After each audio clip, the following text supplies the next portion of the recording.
নমস্কার, গুরু কৃপাই কেবলম। আজকে আলোচনা করব 18 নম্বর নক্ষত্রের জাতক জাতিকাদের কি কি রোগ হয়। 18 নম্বর নক্ষত্র হচ্ছে আপনাদের জ্যেষ্ঠা নক্ষত্র। এই জ্যেষ্ঠা নক্ষত্রর অধিপতি গ্রহ হচ্ছে বুধ। বিগত কয়েকদিন আগে আপনাদের 17 নম্বর নক্ষত্র নিয়ে আলোচনা করেছি। আজ 18 নম্বর নক্ষত্র জ্যেষ্ঠা নক্ষত্রের জাতক জাতিকাদের কি কি রোগ হয়। সাধারণত এই রোগগুলো হওয়ার সম্ভাবনা থাকবে, আপনাদের জানা থাকলে অনেকটাই আপনারা উপকৃত হবেন। প্রথমেই বলি মেয়েদের জরায়ু সংক্রান্ত রোগ। জরায়ুতে কোলন, মলদ্বার, ওভারি অর্থাৎ ডিম্বাশয়, এবং জননেন্দ্রিয় এবং মূত্রাশয়, এই রোগগুলো মহিলাদের হওয়ার সম্ভাবনা প্রবলভাবে থাকে।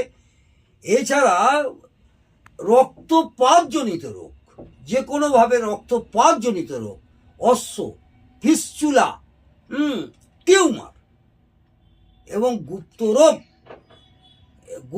রোগ, লিউকোমিয়া, এছাড়া ফোড়া, রক্ত দূষণজনিত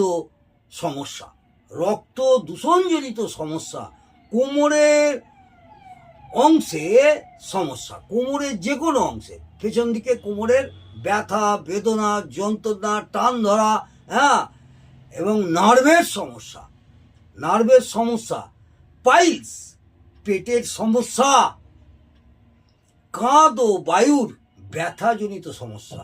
এই যে কাঁধের আমাদের শোল্ডার, সেখানে হাত তুলতে পারছেন না, সেরকম ব্যথাজনিত সমস্যা। সাধারণত এই রোগগুলো 18 নম্বর নক্ষত্র জ্যেষ্ঠা নক্ষত্রের জাতক জাতিকাদের হওয়ার সম্ভাবনা প্রবলভাবে দেখা যায়। আগামী দিনে আপনাদের 19 নম্বর নক্ষত্র মূলা নক্ষত্র নিয়ে আলোচনা করব। আজকে এই পর্যন্ত। ভালো থাকুন, সুস্থ থাকুন, আনন্দে থাকুন। জয় জয় তারা।